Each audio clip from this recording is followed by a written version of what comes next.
കരുതുന്നവൻ ഞാനല്ലയോ, കലങ്ങുന്നതെന്തിനു നീ. കരുതുന്നവൻ ഞാനല്ലയോ, കലങ്ങുന്നതെന്തിനു നീ. കണ്ണുനീരിൻ്റെ താഴ്വരയിൽ കൈവിടുകയില്ല ഞാൻ നിന്നെ. കണ്ണുനീരിൻ്റെ താഴ്വരയിൽ കൈവിടുകയില്ല ഞാൻ നിന്നെ. എൻ്റെ മഹത്വം കാണുക നീ, എൻ്റെ കയ്യിൽ തരിക നിന്നെ. എൻ്റെ മഹത്വം കാണുക നീ, എൻ്റെ കയ്യിൽ തരിക നിന്നെ. എൻ്റെ ശക്തി ഞാൻ നിന്നിൽ പകർന്നു, എന്നും നടത്തിയിടും കൃപയിൽ. എൻ്റെ ശക്തി ഞാൻ നിന്നിൽ പകർന്നു, എന്നും നടത്തിയിടും കൃപയിൽ. കരുതുന്നവൻ ഞാനല്ലയോ, കലങ്ങുന്നതെന്തിനു നീ. കണ്ണുനീരിൻ്റെ താഴ്വരയിൽ കൈവിടുകയില്ല ഞാൻ നിന്നെ. കണ്ണുനീരിൻ്റെ താഴ്വരയിൽ കൈവിടുകയില്ല ഞാൻ നിന്നെ. ദൈവത്തിൻ്റെ വലിയ തിരുനാമത്തിന് മഹത്വമുണ്ടായിരിക്കട്ടെ. കർത്താവിനാൽ അനുഗ്രഹിക്കപ്പെട്ട ദൈവജനമേ, പരിശുദ്ധ നോമ്പിൻ്റെ 5-ാമത്തെ ആഴ്ചയിലേക്ക് നാം പ്രവേശിക്കുകയാണല്ലോ. പരിശുദ്ധ നോമ്പ് ഈ 4 ആഴ്ച പിന്നിട്ടപ്പോൾ നമുക്ക് തന്നിരിക്കുന്ന ആത്മബലം എത്രമാത്രമാണ് എന്ന് ഒന്ന് പരിശോധിച്ച് നോക്കിയിട്ടുണ്ടോ? ആത്മബലം നിറഞ്ഞവരായി ഈ ലോകത്തിലൂടെ സാക്ഷ്യമുള്ളവരായി നിൽപ്പാൻ എനിക്കും നിങ്ങൾക്കും സാധിക്കുന്നുവെങ്കിൽ അതല്ലയോ ഏറ്റവും ശ്രേഷ്ഠത എന്ന് പറയുന്നത്? പരിശുദ്ധ നോമ്പ് നോക്കുമ്പോൾ ചില മനുഷ്യർ ചോദിക്കുന്നത് ഞാൻ കേട്ടിട്ടുണ്ട്, നോമ്പ് നോക്കിയിട്ട് എന്തോ കിട്ടാനാ? അവരറിയുന്നില്ല, കൊട്ടയിലിറക്കി കൊടുക്കാൻ മാത്രം ഒന്നുമല്ല, പറഞ്ഞറിയിക്കാൻ പറ്റാത്ത ചില മൂല്യങ്ങളെ നിന്റെ ജീവിതത്തിൽ ഉൾക്കൊള്ളുവാൻ ഈ നോമ്പ് നിന്നെ പഠിപ്പിക്കുന്നു. ചിലർ വീണ്ടും ചോദിക്കുന്നു, കർത്താവ് തമ്പുരാൻ പറഞ്ഞിട്ടില്ലേ വായ്ക്കകത്തോട്ട് പോകുന്നൊന്നുമല്ല മനുഷ്യനെ അശുദ്ധമാക്കുന്നതെന്നോ? അപ്പോൾ എല്ലാം നല്ലതല്ലേ? അല്ല, ചില വർജനങ്ങൾ നിന്റെ ജീവിതത്തിൽ ആവശ്യമാണ്. ഏദൻ പറുദീസായുടെ അനുഭവത്തിൽ കർത്താവ് തമ്പുരാൻ കൽപ്പിച്ച ഒരു കൽപ്പനയുണ്ട്. നടുക്ക് നിൽക്കുന്ന വൃക്ഷത്തിൻ്റെ ഫലം മാത്രം നീ തിന്നരുത്. തിന്നുന്ന നാളിൽ നീ മരിക്കും. സാത്താൻ പാമ്പിൻ്റെ രൂപത്തിൽ വന്നിട്ട് ഇതേ വാചകം തന്നെയാണ് പറഞ്ഞത്. മരിക്കുകയൊന്നുമില്ല, ദൈവത്തെ പോലെ ആകും. നന്മതിന്മകളെ തിരിച്ചറിയുവാനായിട്ട് കഴിയുമെന്നാണ് പറയുന്നത്. ആ ആദാമ്യ പാപം ഇന്നും നമ്മെ പിൻപറ്റിക്കൊണ്ടിരിക്കുകയാണ്. ആ പാപത്തിൽ നിന്ന് നിനക്ക് ഒന്ന് പുറത്ത് ചാടുവാൻ നിന്റെ ദൈവപുത്രൻ നിന്നിലേക്ക് ഇറങ്ങി വന്ന് പഠിപ്പിച്ചു തന്ന ഒന്നാണ് ഈ നോമ്പ്. മോശ 40 ദിവസം നോമ്പ് തോറ്റു, ഏലിയ 40 ദിവസം നോമ്പ് തോറ്റു, നമ്മുടെ കർത്താവും 40 ദിവസം നോമ്പ് തോറ്റു. ആ നോമ്പിൻ്റെ അനുഭവം എന്താണ് എന്ന് സ്വയം മനസ്സിലാക്കണം. നമ്മുടെ നോമ്പിൻ്റെ ഓരോ ദിവസത്തെ സദറ വായിക്കുമ്പോൾ നമ്മുടെ പിതാക്കന്മാർ അതിനകത്ത് ദർശിക്കുന്ന, അതിനകത്ത് ഉപയോഗിച്ച വാക്കുകളുടെ ആന്തരികമായ അർത്ഥമൊന്ന് മനസ്സിലാക്കാൻ ഒന്ന് ശ്രമിച്ചു നോക്കണം. എത്ര ശ്രേഷ്ഠതയാണ്! പ്രലോഭനത്തിൻ്റെ അടയാളത്തിലൂടെയാണ് പാമ്പ് ഹവ്വായെ സമീപിച്ചത്. അവൾ നോക്കിയപ്പോൾ ആ പഴം മനോഹരവും ആണെന്ന് കണ്ടു എന്നാണ് പറയുന്നത്. അപ്പോൾ കാണാൻ ഭംഗിയുള്ളതിനെ നീ സ്വീകരിക്കുക, അതിനെയാണ് കർത്താവ് വിലക്കിയത്. നിനക്ക് ഇഷ്ടമുള്ളത് എന്താണോ അതിനെയൊന്ന് മാറ്റി നിർത്തുവാനുള്ള വിൽപ്പവർ നിനക്കുണ്ടോ?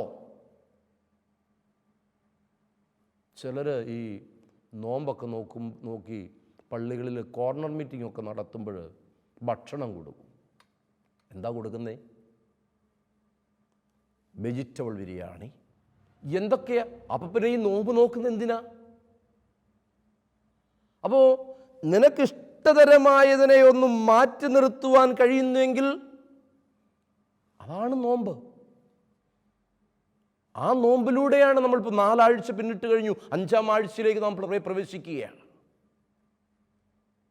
ജീവിതത്തിൽ എന്തെങ്കിലും മാറ്റമുണ്ടോ? നീ അറിയാത്ത ചില മൂല്യങ്ങൾ നിന്നിലേക്ക് കടന്നു വന്നിട്ടുണ്ട്. നീ ശരിയായ വിധത്തിൽ നോമ്പ് നോക്കുമ്പോൾ നിന്റെ കുടുംബത്തിൽ ഒരു ഓർഡർ നീ ക്രമീകരിച്ചു കഴിഞ്ഞു. അറിഞ്ഞോ അറിയാതെയോ നിന്റെ കുടുംബത്തിലുള്ള അംഗങ്ങൾ അതിനോട് ഒട്ടി നിൽക്കുവാനായിട്ട് ആഗ്രഹിക്കുന്നു. അറിഞ്ഞോ അറിയാതെയോ രാവിലെയും വൈകിട്ടും പ്രാർത്ഥിക്കുവാൻ അവർ സമയം കണ്ടെത്തുന്നു. ദാനധർമ്മങ്ങൾ നീ ചെയ്യുന്നുണ്ടെങ്കിൽ അത് നിന്റെ തലമുറ കണ്ടു മനസ്സിലാക്കി അവർക്ക് നല്ല മൂല്യങ്ങളെ പാർന്നു കൊടുക്കുന്നു. കൊട്ടയിലാക്കി ഒന്നും കൊടുക്കുന്നില്ല. നീ കൊട്ടയിലാക്കി കൊടുക്കുന്ന ഒന്നും ശാശ്വതവുമല്ല. അതുകൊണ്ട് ഈ നോമ്പിൻ്റെ ശ്രേഷ്ഠത മനസ്സിലാക്കി ജീവിതത്തെ ഒന്ന് ക്രമീകരിച്ച് മുന്നോട്ട് പോകുവാൻ ഈ നോമ്പ് നിന്നെ സഹായിക്കട്ടെ എന്ന് പ്രാർത്ഥിക്കുക. ഈ 5-ാമത്തെ ഞായറാഴ്ച നമ്മൾ വായിക്കുന്ന വേദഭാഗം വിശുദ്ധ ലൂക്കോസിൻ്റെ സുവിശേഷം 10-ാം അധ്യായം 13-ാം അധ്യായം 10 മുതൽ 17 വരെയുള്ള വാക്യങ്ങളാണ്. വിശുദ്ധ ലൂക്കോസിൻ്റെ സുവിശേഷം 13-ാം അധ്യായം 10 മുതൽ 17 വരെയുള്ള വേദഭാഗങ്ങളാണ്. ഒരു ശബത്തിൽ അവൻ ഒരു പള്ളിയിൽ ഉപദേശിക്കുകയായിരുന്നു. അവിടെ 18 വർഷമായി ഒരു രോഗാത്മാവ് ബാധിച്ച് ഒട്ടും നിവരുവാൻ കഴിയാത്ത കൂനിയായ ഒരു സ്ത്രീ ഉണ്ടായിരുന്നു. യേശു അവളെ കണ്ട് അടുക്കലേക്ക് വിളിച്ച്, സ്ത്രീയെ, നിന്റെ രോഗബന്ധനം അഴിഞ്ഞിരിക്കുന്നു എന്ന് പറഞ്ഞു. അവൻ അവളുടെ മേൽ കൈവച്ചു. അവൾ ക്ഷണത്തിൽ നിവർന്ന് ദൈവത്തെ മഹത്വപ്പെടുത്തി.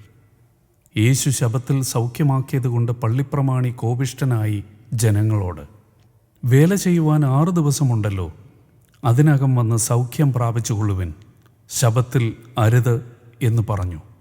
കർത്താവ് അവനോട്, കപടഭക്തിക്കാരെ, നിങ്ങളിൽ ഓരോരുത്തരും ശബത്തിൽ തൻ്റെ കാളയോ കഴുതയോ തൊഴുത്തിൽ നിന്ന് അഴിച്ചുകൊണ്ടുപോയി വെള്ളം കുടിപ്പിക്കുന്നില്ലയോ? എന്നാൽ സാത്താൻ 18 വർഷമായി ബന്ധിച്ചിരുന്ന അബ്രഹാമിൻ്റെ മകളായ ഇവളെ ശബത്തുനാളിൽ ഈ ബന്ധനത്തിൽ നിന്ന് വിടുവിക്കേണ്ടതല്ലയോ എന്നുത്തരം പറഞ്ഞു. അവൻ ഇത് പറഞ്ഞപ്പോൾ അവൻ്റെ പ്രതിയോഗികളെല്ലാവരും ലജ്ജിച്ചു. അവനാൽ നടക്കുന്ന സകല മഹിമ പ്രവൃത്തികളാലും ജനമൊക്കെയും സന്തോഷിച്ചു. ഇത് ഒരു ദേവാലയത്തിൽ വെച്ച് നടക്കുന്ന സംഭവമായിട്ടാണ് സുവിശേഷകൻ രേഖപ്പെടുത്തിയിരിക്കുന്നത്. വളരെയേറെ നമ്മെ ചിന്തിപ്പിക്കുന്ന ഒരു വിഷയമാണ്. നമ്മളെന്നും പള്ളിയിൽ പോകുന്നവരായിരിക്കാം, വിശുദ്ധ കുർബാന അനുഭവിക്കുന്നവരായിരിക്കാം, കാണുന്നവരായിരിക്കാം, ആത്മീയമായി ഒത്തിരി കാര്യങ്ങൾ നമുക്ക് പറയുവാനും ഉണ്ടാകാം. പക്ഷേ അതിൽ നിന്നെല്ലാം വ്യത്യസ്തമായ ഒരു ചിന്താവിഷയം ഇവിടെ അവതരിപ്പിക്കുകയാണ്. ഒട്ടും നുവരുവാൻ കഴിയാത്ത കൂന് വാദിച്ച ഒരു സ്ത്രീ കർത്താവ് കൽപ്പിച്ച് അവൾക്ക് സൗഖ്യം കൊടുക്കുകയാണ്. അവൾ ആവശ്യപ്പെട്ടിട്ടില്ല, മറ്റു ബന്ധുമിത്രാദികൾ ആരും ആവശ്യപ്പെട്ടിട്ടില്ല. പക്ഷേ ഈ സ്ത്രീയോട് കർത്താവ് മനസ്സലിഞ്ഞ് അവൾക്ക് സൗഖ്യം കൊടുക്കുകയാണ്. അപ്പോൾ ഈ ഒരു ഭാഗം രണ്ട് കാര്യങ്ങൾ നമുക്ക് നോക്കാം അവിടെ. ഒന്ന്, ദേവാലയത്തിൽ വെച്ച് ഇത് നടക്കുന്നു. രണ്ട്, രോഗിയോ മറ്റാരുമോ ആവശ്യപ്പെടാതെ കർത്താവ് മനസ്സലിഞ്ഞ് സൗഖ്യം ദാനം ചെയ്യുന്നു. ഈ ഭാഗത്ത് നമുക്ക് വീണ്ടും നമുക്കൊന്ന് വിശകലനം ചെയ്യുമ്പോൾ 4 തരത്തിലുള്ള ആളുകളെ നമുക്കവിടെ കാണുവാനായിട്ട് കഴിയുന്നുണ്ട്. 4 തരത്തിലുള്ള ആളുകൾ. ഒന്ന്, ഈ കൂനിയായ സ്ത്രീ, അവളെ വിളിക്കുന്നത് അബ്രഹാമിൻ്റെ മകൾ എന്നാണ്. 2, അവിടെ പാലിക്കേണ്ട യഹൂദന്മാരുടെ നിയമങ്ങളെ തെറ്റിക്കുന്ന കർത്താവിനെ നമുക്ക് കാണാം. യഹൂദന്മാരുടെ നിയമങ്ങളെ, പള്ളിയുടെ നിയമങ്ങളെ തെറ്റിക്കുന്ന കർത്താവിനെ നമുക്ക് കാണാം. 3, യഥാർത്ഥ മതത്തിൻ്റെ പൊരുൾ മറന്ന പള്ളിപ്രമാണിയെ നമുക്ക് കാണാം. 4, ദൈവമഹത്വം കാണുമ്പോൾ ആഹ്ലാദിക്കുന്ന ജനസമൂഹത്തെ നമുക്ക് കാണാം. അപ്പോൾ 4 തരം ആളുകൾ നമുക്കവിടെ കാണുന്നു. ഒന്ന്, കൂനിയായ സ്ത്രീ, അവൾ അബ്രഹാമിൻ്റെ മകൾ എന്ന് മുദ്ര കുത്തപ്പെട്ടിരിക്കുന്നു. 2, ദേവാലയത്തിൻ്റെ നിയമങ്ങളെ തെറ്റിക്കുന്ന കർത്താവിനെ നമുക്കവിടെ കാണുന്നു. 3, മതത്തിൻ്റെ, യഥാർത്ഥ മതത്തിൻ്റെ പൊരുൾ മറന്ന പള്ളിപ്രമാണിയെ നമുക്കവിടെ കാണുന്നു. പിന്നെ ദൈവമഹത്വം കാണുമ്പോൾ ആഹ്ലാദിക്കുന്ന ജനസമൂഹത്തെ നമ്മൾ അവിടുന്ന് കാണുന്നു. നമുക്ക് ഈ ഭാഗത്തേക്കൊന്ന് കടന്നു വരാം. നമ്മുടെ ഉൾക്കണ്ണുകളെ, നമ്മുടെ ചിന്തകളെ ഒന്ന് കൂടെ ഒന്ന് ഉജ്ജ്വലിപ്പിച്ചാട്ടെ. എന്താണ് അവിടെ കാണുന്നത്? കർത്താവ് ആഗ്രഹിക്കുന്നു നമ്മുടെ വൈകല്യങ്ങളെ മാറ്റി നമ്മെ പൂർണ്ണരാക്കാൻ ആഗ്രഹിക്കുന്ന കർത്താവ്. നമുക്ക് ഒരുപാട് വൈകല്യങ്ങളില്ലേ? സ്വന്തം നോക്കിക്കേ, വൈകല്യങ്ങൾ എന്തൊക്കെയാണ് നമ്മുടെ വൈകല്യങ്ങൾ? ആ വൈകല്യങ്ങളെ മാറ്റി നമ്മെ പൂർണ്ണനാക്കാൻ കർത്താവ് ആഗ്രഹിക്കുന്നു. അതുകൊണ്ട് അബ്രഹാം ഞങ്ങൾക്ക് പിതാവായിട്ടുണ്ട് എന്ന് ഉള്ളം കൊണ്ട് പറയുന്ന യഹൂദന്മാരോട് കർത്താവ് പറയുക, ഈ കല്ലുകളിൽ നിന്ന് മക്കളെ ഉളവാക്കുവാനും ദൈവത്തിന് കഴിയുമെന്ന്. അപ്പം അങ്ങനെയുള്ള സവിശേഷതകൾ ഞങ്ങൾ അബ്രഹാമിൻ്റെ സന്തതി എന്നാണ് യോഹന്നാൻ്റെ സുവിശേഷം 8-ാം അധ്യായം 33 വായിക്കുമ്പോൾ യഹൂദന്മാരുടെ അവകാശവാദം. അബ്രഹാമിൻ്റെ മകളായ ഈ കൂനി 18 വർഷമായി സാത്താൻ്റെ ബന്ധനത്തിലാണ്. 18 വർഷമായി സാത്താൻ്റെ ബന്ധനത്തിലായിരിക്കുന്ന ഈ കൂനിയായ സ്ത്രീയെ ഒന്ന് നോക്കിക്കേ. അവൾക്ക് അവളുടെ പാദം മാത്രമേ കാണാൻ പറ്റുന്നുള്ളൂ. അവൾക്ക് അവളുടെ പാദം മാത്രമേ കാണാൻ പറ്റുന്നുള്ളൂ. ഭൗമിക കാര്യങ്ങളിൽ മാത്രം ശ്രദ്ധ കേന്ദ്രീകരിക്കാൻ കഴിയുന്നുള്ളൂ. ഉയരത്തിലേക്ക് നോക്കുവാൻ അവർക്ക് സാധിക്കുന്നില്ല. ദൈവീക ദർശനം മനസ്സിലാക്കാത്തവർ സാത്താൻ്റെ ബന്ധനത്തിൽ തന്നെയാണ്. ദൈവീക ദർശനം,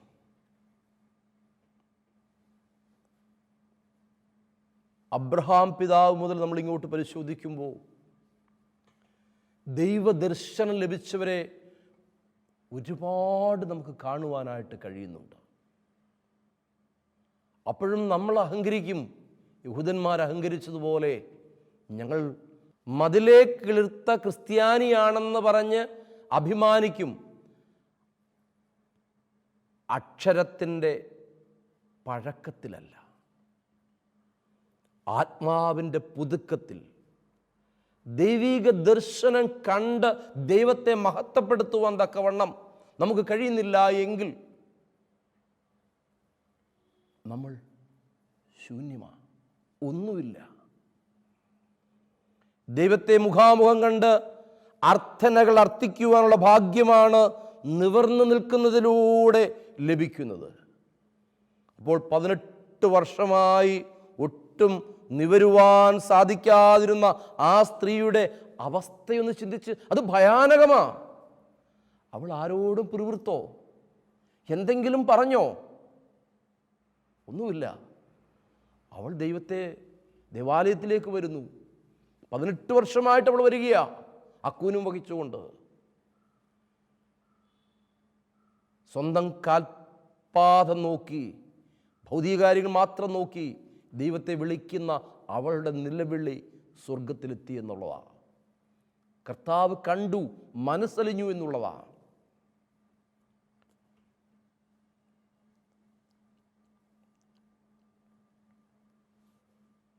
നമ്മുടെ ആത്മീയ ജീവിതത്തിലും ദൈവത്തെ അഭിമുഖീകരിക്കുവാൻ പറ്റാത്ത കൂനുണ്ടായിട്ടുണ്ടോ?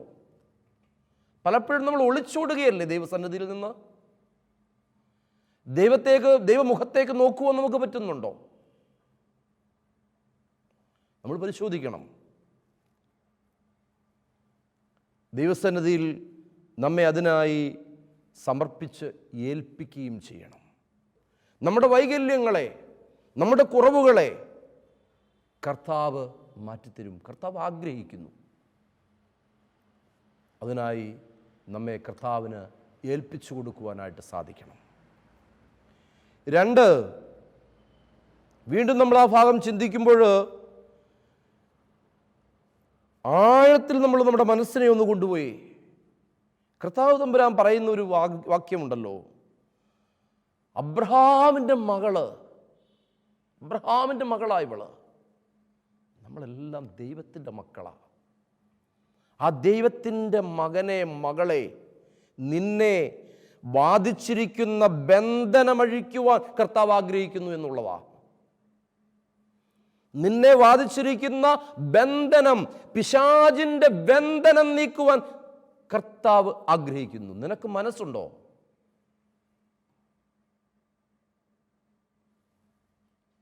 പതിനെട്ട് വർഷത്തെ നിന്റെ ബന്ധനമഴിയുന്നു.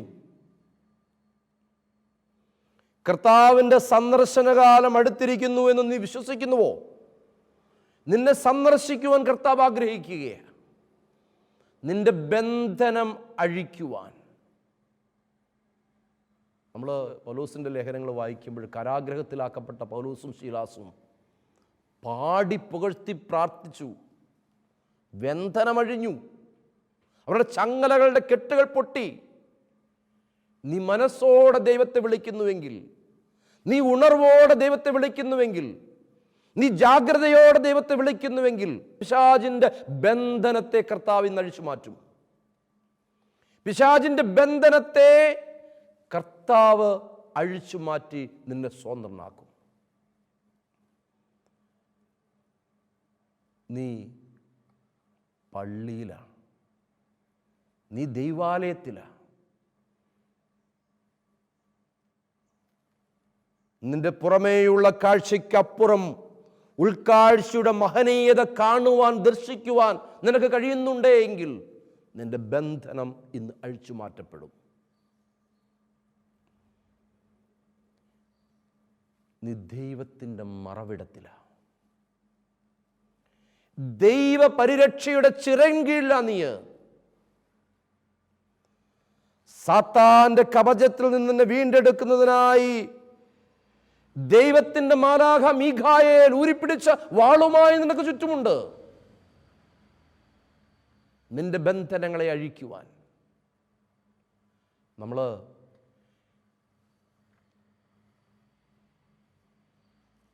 മോശ മരിച്ചു, പിൽഗ മലയുടെ മുകളിൽ വെച്ച് മോശയുടെ ആത്മാവ് എന്നെ കൊണ്ടുപോവുകയാണ്. അപ്പോൾ പിശാച് വന്ന് ബന്ധിച്ച് മോശയുടെ ആത്മാവിനെ കൊണ്ടുപോകുവാനായിട്ട് ശ്രമിക്കുമ്പോൾ ദൈവത്തിൻ്റെ ദൂതൻ ഊരിപ്പിടിച്ച് വാളുമായി വന്ന് പിശാചിനെ ഭർഷിക്കുന്നു. ഒന്ന് ചിന്തിച്ചു നോക്കിക്കേ. മരണസമയത്ത് തൈലം ഒഴിക്കും. ഓയാറിൽ പതിയിരിക്കുന്ന ദുഷ്ടാത്മസേനകളിൽ നിന്ന് വിടുതൽ ലഭിക്കുന്നതിന് വേണ്ടി പിതാവിൻ്റെയും പുത്രൻ്റെയും പരിശുദ്ധ റൂഹായുടെയും നാമത്തിൽ ഈ തൈലം ഒഴിക്കപ്പെടുന്നു. വഴുതിപ്പോകാനാണ് പിശാച് പിടിക്കുമ്പോൾ. നിന്റെ ജീവിതത്തെ പിശാചിൻ്റെ ബന്ധനത്തിൽ നിന്ന് വിടുവിക്കുവാൻ നീ ഈ ലോകത്തായിരിക്കുമ്പോൾ നീ നിന്നെ തന്നെ ഒന്നൊരുക്കി ദൈവസന്നിധിയിൽ സമർപ്പിക്കുക. പിശാചിൻ്റെ കവചത്തിൽ നിന്ന് വീണ്ടെടുക്കുവാൻ മീഖായേൽ വരുന്നു. തമ്പുരാൻ കൈകൾ നീട്ടി അവളുടെ മേൽ തൻ്റെ കരം വച്ചു. അവളുടെ ബന്ധനമഴിഞ്ഞു. കർത്താവിൻ്റെ കരുണ അവളുടെ മേൽ ചൊരിഞ്ഞു. പരിത്യജിക്കപ്പെട്ടവൾ സന്തോഷവതിയായിട്ട് തീർന്നു. വീണ്ടും നമ്മുടെ ചിന്ത വീണ്ടും ആഴത്തിലേക്ക് ഉൾക്കാമ്പിലേക്കൊന്ന് കൊണ്ടുപോയി. മൂന്നാമതായിട്ട് നമ്മൾ കാണുന്നത് രൂപാന്തരവും പൂർണ്ണതയും നിനക്ക് നൽകുവാൻ കർത്താവ് ആഗ്രഹിക്കുന്നു എന്നുള്ളതാ. രൂപാന്തരവും പൂർണ്ണതയും നിനക്ക് നൽകുവാൻ കർത്താവ് ആഗ്രഹിക്കുന്നു. കഷ്ടതയുടെ നടുവിൽ ഒട്ടും നിവരുവാൻ സാധിക്കാത്ത അവസ്ഥയിലും ദേവാലയത്തിലെത്തുന്ന സ്ത്രീ, അതുപോലെ നിനക്ക് കഷ്ടത, പ്രതിസന്ധി, പ്രയാസങ്ങൾ വരുമ്പോൾ നീ നിന്റെ ദൈവത്തെ ഒന്ന് അന്വേഷിക്കുവോ? അതോ അകന്നു പോവുകയാണോ നീ ചെയ്യുന്നത്? എല്ലാവരാലും പരിത്യജിക്കപ്പെട്ടവൾ സന്തോഷവതിയായിത്തീരുന്ന കാര്യമാണ് നമ്മളിവിടെ കാണുന്നത്. നിന്റെ ജീവിതത്തെ ഒന്ന് രൂപാന്തരപ്പെടുത്തുവാൻ കർത്താവ് ആഗ്രഹിക്കുന്നു. നിന്റെ ജീവിതത്തിൻ്റെ പൂർണ്ണത നൽകുവാൻ ദൈവം ആഗ്രഹിക്കുന്നു. നീ എന്തെല്ലാം കഷ്ടങ്ങളുണ്ടെങ്കിലും ദേവാലയത്തിലേക്ക് വന്ന് നിന്നെ തന്നെ ദൈവത്തിന് കാണിക്കുവാനുള്ളൊരു മനസ്സ് നിനക്കുണ്ടോ? പലപ്പോഴും നമ്മുടെ ആളുകൾ പള്ളിയിൽ വരുന്നെന്നാണ് പറയുന്നത്. പള്ളിയിൽ പോയോ? ആ പള്ളിയിൽ പോയി. എവിടാ നിൽക്കുന്നത്? അത് ഞാൻ ആ മുറ്റത്തിൻ്റെ ആ കോണി കാണും, ഇല്ലേ കൊടിമരത്തിൻ്റെ ചുവട്ടിൽ കാണും. ദേവാലയത്തിനകത്ത് നിങ്ങൾക്കെല്ലാവർക്കും സമാധാനം എന്ന് പറയുമ്പോൾ ആ സമാധാനം ഒന്ന് സ്വീകരിക്കുവാനുള്ള, തലകുനിച്ചൊന്ന് വണങ്ങുവാനുള്ള മനസ്സ് നിനക്കുണ്ടോ? നീ പള്ളിയിൽ വന്നിട്ട് പള്ളിയുടെ മുറ്റത്തിൻ്റെ 4 കോണിൽ നിന്ന് വർത്തമാനം പറഞ്ഞ് മറ്റുള്ളവരെ ദുഷിച്ചു പോകുമ്പോൾ നീ പള്ളിയിൽ വന്നതാണോ? അതിലും നല്ല നീ ചന്തയ്ക്ക് പോകുന്നില്ലായിരുന്നോ? വിശുദ്ധ കുർബാനയെ ആവശ്യിക്കുമ്പോൾ ഉൾക്കണ്ണുകൊണ്ട് ദൈവത്തെ കാണുവാൻ നിനക്ക് കഴിയുന്നില്ല എങ്കിൽ നീ എന്തിനാ വേഷം കെട്ടിപ്പോകുന്നത്? നിന്നെ പൂർണ്ണനാക്കുവാൻ ആഗ്രഹിക്കുന്ന ഒരു ദൈവമുണ്ട്.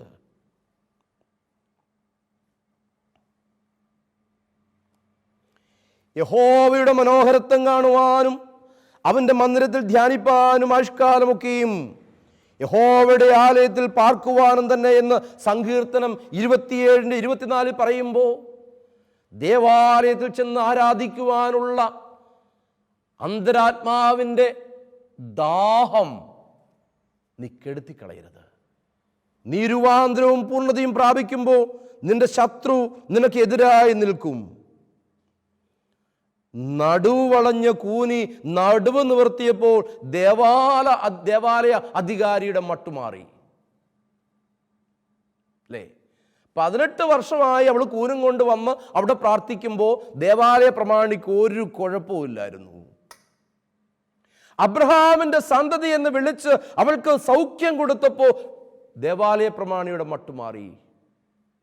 നീ ദൈവത്തിലേക്ക് തിരിയുവാൻ ആഗ്രഹിക്കുമ്പോൾ നിനക്ക് തടസ്സങ്ങൾ ഒരുപാട് കടന്നു വരും, പ്രലോഭനങ്ങൾ ഒരുപാട് കടന്നു വരും. അതിനെ അഭിമുഖീകരിക്കുവാൻ, തരണം ചെയ്യുവാൻ നിനക്ക് കഴിയണം. സങ്കുചിതമായ ചിന്താഗതികളാൽ പരിശുദ്ധാത്മാവിനെ വരിഞ്ഞു മുറുക്കുവാനുള്ള ശ്രമം ഇന്നും നടക്കുന്നുണ്ട്. നന്മയെ നന്മയായി കാണുവാൻ, അത് പ്രോത്സാഹിപ്പിക്കുവാൻ നമുക്ക് സാധിക്കണം പ്രിയമുള്ളവരെ. മൂന്നാമത് ഒരു കാര്യം പറഞ്ഞുകൊണ്ട് ഞാൻ എൻ്റെ വാക്കുകൾ അവസാനിപ്പിക്കുകയാണ്. സമൂഹത്തിൻ്റെ സാക്ഷ്യത്തിനായി നിന്നെ നിർത്തുവാൻ കർത്താവ് ആഗ്രഹിക്കുന്നു. നിയമാനുഷ്ഠാനത്തിൻ്റെ ഊരാക്കുടുക്കിൽ കിടക്കുന്ന യഹൂദന്മാരെ കർത്താവ് കരുണയുടെ നിയമം പഠിപ്പിക്കുകയാണ്. മനുഷ്യൻ ശാബത്തിന്റെ അടിമയല്ല, ശാബത്ത് മനുഷ്യനെ സഹായിക്കുന്നതിനുള്ള ഉപാധിയാണെന്ന് കർത്താവ് പഠിപ്പിച്ചു. ആചരണവും അനുഷ്ഠാനങ്ങളുമല്ല സ്നേഹത്തിൻ്റെ ജീവിതത്തിലേക്ക് നമ്മെ നയിക്കുന്നതല്ല എങ്കിൽ അത് അർത്ഥശൂന്യമായി പോകുന്നു. അവരന് നന്മ ചെയ്ത് അവരനെ കാണുമ്പോൾ സന്തോഷിക്കുന്നവരും സന്തോഷിക്കാത്തവരും നമുക്ക് ചുറ്റുപാടുമുണ്ട്. ഞായറാഴ്ച ഓശാന പാടുന്നവർ, വെള്ളിയാഴ്ച ക്രൂശിക്ക ക്രൂശിക്ക എന്ന് അട്ടഹസിക്കുന്നവർ നമ്മുടെ ചുറ്റുമുണ്ട്.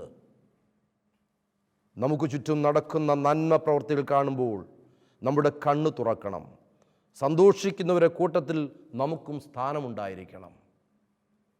കാഴ്ചയുടെ അനുഭവം, ഉൾക്കാഴ്ചയുടെ അനുഭവം ദർശനത്തിൻ്റെ അനുഭവത്തിലേക്ക് നമ്മെ നയിക്കണം. ഞാൻ എൻ്റെ വാക്കുകളെ അവസാനിപ്പിക്കുന്നു. 3 കാര്യങ്ങൾ സൂചിപ്പിച്ചു. 1, നമ്മുടെ വൈകല്യങ്ങളെ മാറ്റി നമ്മെ പൂർണ്ണനാക്കാൻ ആഗ്രഹിക്കുന്നൊരു കർത്താവ് നിനക്കുണ്ട്. 2, നിന്നെ ബാധിച്ചിരിക്കുന്ന ബന്ധനം അഴിക്കുവാൻ ആഗ്രഹിക്കുന്ന ഒരു കർത്താവ് നിനക്കുണ്ട്. 3, സമൂഹത്തിൽ സാക്ഷ്യത്തിനായി നിന്നെ നിർത്തുവാൻ ആഗ്രഹിക്കുന്ന ഒരു കർത്താവ് നിനക്കുണ്ട്. പ്രിയമുള്ളവരെ, നാടോടുമ്പോൾ നടുവേ ഓടുവാനല്ല, ദൈവമാഹാത്മ്യം വെളിപ്പെടുവാൻ, ദൈവത്തിൻ്റെ പ്രവൃത്തി നിങ്കലായിത്തീരുവാൻ, സമൂഹത്തിന് സാക്ഷ്യമുള്ളവനായി തീരുവാൻ പരിശുദ്ധാത്മാവ് നിന്നെ സഹായിക്കട്ടെ.